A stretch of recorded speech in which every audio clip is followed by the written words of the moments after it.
Hello दोस्तों, power technical में आपका स्वागत है। दोस्तों आप देख सकते हैं आज हमारे पास माइक्रोटेक का डिजिटल 900 ईबी इन्वर्टर रिपेयरिंग होने आया हुआ है। दोस्तों इसमें इस तरीके का कार्ड पड़ा हुआ है। दोस्तों इस कार्ड का मॉडल नंबर V7 है। आप देख सकते हैं इस तरीके से हमारा पूरा एसएमडी का ये कार्ड है। दोस्तों इसमें क्या फॉल्ट है पहले मैं आप लोगों को ये बता दूं। दोस्तों इसमें मेंस से रिलेटेड फॉल्ट है, चेंज ओवर की समस्या है।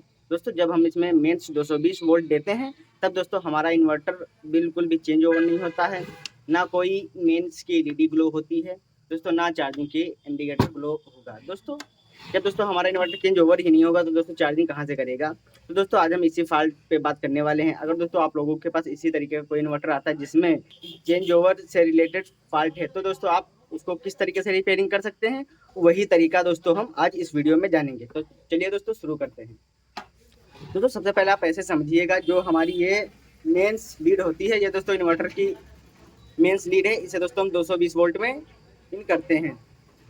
तो दोस्तों अब यहाँ पर आप दोस्तों देख सकते हैं, यहाँ पर एक यहाँ से और एक दोस्तों न्यूट्रल से यहाँ पर दोस्तों जो ये जग है यहाँ पर 220 वोल्ट आते हैं। अब दोस्तों मैं कैमरे को थोड़ा जूम कर लेता हूँ और जो ये वायर है इनको मैं इस तरीके से हटा देता हूँ ताकि आप लोगों को अच्छी तरीके से समझ में आए। अब दोस्तों आप लोग देखिएगा, सबसे पहले हम कैमरे को थोड़ा सा जूम कर लेते हैं। अब दोस्तों आप लोग समझिएगा, जो ये हमारा जग है यहाँ पर 220 वोल्ट आ गए और आप लोग देख सकते हैं यहाँ पर हमारी दो रेजिस्टेंस लगी हुई हैं।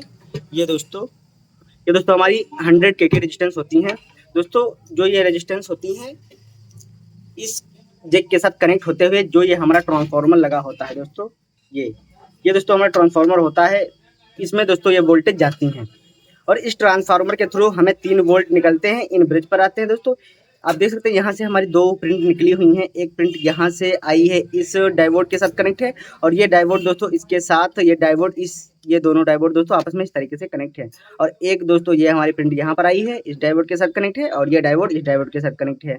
इस तरीके से आप देख सकते हैं यहाँ से दोस्तों हमारे 3 वोल्ट निकलते हैं, और यहाँ पर दोस्तों जहाँ से हमारे 3 वोल्ट निकलते हैं और इस रेजिस्टेंस के थ्रू कुछ वोल्ट माइनर से दोस्तों ड्रॉप होते हैं 2.8 वोल्ट या 2.7 वोल्ट के करीब, यहाँ इस रेजिस्टेंस के थ्रू इस रेजिस्टेंस पर आते हैं। और इस रेजिस्टेंस से दोस्तों जो है ये हमारी R68 की लोकेशन पर जो हमारी रेजिस्टेंस लगी हुई है, ये दोस्तों डायरेक्ट जो हमारी ये माइक्रो कंट्रोलर है इसकी पिन नंबर 4 आप देख सकते हैं, 1 2 3 4, ये दो जो हमारी दोस्तों पिन निकली हुई है 2.5 से 3 वोल्ट हमारी माइक्रो कंट्रोलर की पिन नंबर 4 पर आएंगे, तब दोस्तों हमारा इन्वर्टर चेंज ओवर हो जाएगा। और दोस्तों इस किट में क्या फॉल्ट थी अब मैं आप लोगों को बताता हूँ। दोस्तों जो ये हमारा ट्रांसफार्मर है, सबसे ज़्यादा ये ट्रांसफार्मर हमारा खराब होता है। दोस्तों आप लोग अगर इन्वर्टर का काम करते हैं तो दोस्तों आप लोगों को पता होगा, जो ये हमारा ट्रांसफार्मर है ये सबसे ज़्यादा खराब होता है। बट इस केस में ये ट्रांसफार्मर हमारा नहीं खराब था। और जो ये हमारे दोस्तों 4 डायोड लगे हुए हैं M7, इसी जगह पर हम 4007 भी डायोड लगा सकते हैं, ये भी दोस्तों हमारे बस्ट नहीं थे। तो दोस्तों यहाँ पर तो दोस्तों 3 वोल्ट आ रहे थे, यहाँ पर भी 3 वोल्ट आ रहे थे। ये रेजिस्टेंस दोस्तों जो ये हमारी R63 की लोकेशन पर जो ये हमारी रेजिस्टेंस लगी है इस पर भी दोस्तों वोल्ट आ रहे थे, और ये रेजिस्टेंस वोल्ट आउट भी कर रहा था। बट दोस्तों यहाँ से इस रेजिस्टेंस के थ्रू दोस्तों यहाँ पर इन हो रहे थे वोल्टेज, और ये रेजिस्टेंस दोस्तों इन वोल्टेजों को आउट नहीं कर रही थी पिन नंबर 4 के लिए। तो दोस्तों मैंने क्या किया, मैंने ये वाली रेजिस्टेंस आप देख सकते हैं इस तरीके से, इसको मैंने चेंज कर दिया। जब मैंने इसको चेंज कर दिया फिर भी दोस्तों ये हमारा इन्वर्टर ओके नहीं हुआ, फिर भी दोस्तों ये हमारा इन्वर्टर चेंज ओवर नहीं हुआ। फिर दोस्तों मैंने ये सारे कंपोनेंट चेक किए, डायोड वगैरह फिर से चेक किए। फिर दोस्तों आप देख सकते हैं यहाँ पर दोस्तों एक प्रिंट गई हुई है, ये दोस्तों रेजिस्टेंस यहाँ पर लगी हुई है, एक R67 की लोकेशन पर दोस्तों ये रेजिस्टेंस लगी हुई है। इस तरीके से आप देख सकते हैं ये दोस्तों हमारी कुछ 3.5 किलो ओम की रेजिस्टेंस है दोस्तों। ये दोस्तों हमारी रेजिस्टेंस पूरी तरीके से शॉर्ट हो रही थी, जिसकी वजह से चेंज ओवर नहीं हो रहा था। तो दोस्तों आप देख सकते हैं इस तरीके से ये रेजिस्टेंस भी दोस्तों मैंने इंस्टॉल कर दी। जब दोस्तों ये रेजिस्टेंस मैंने इंस्टॉल कर दी तब दोस्तों हमारा इन्वर्टर कंप्लीटली ओके हो गया और चेंज ओवर भी होने लगा। चलिए दोस्तों, तो मैं इस इन्वर्टर को आप लोगों को चेक करा के दिखा देता हूँ।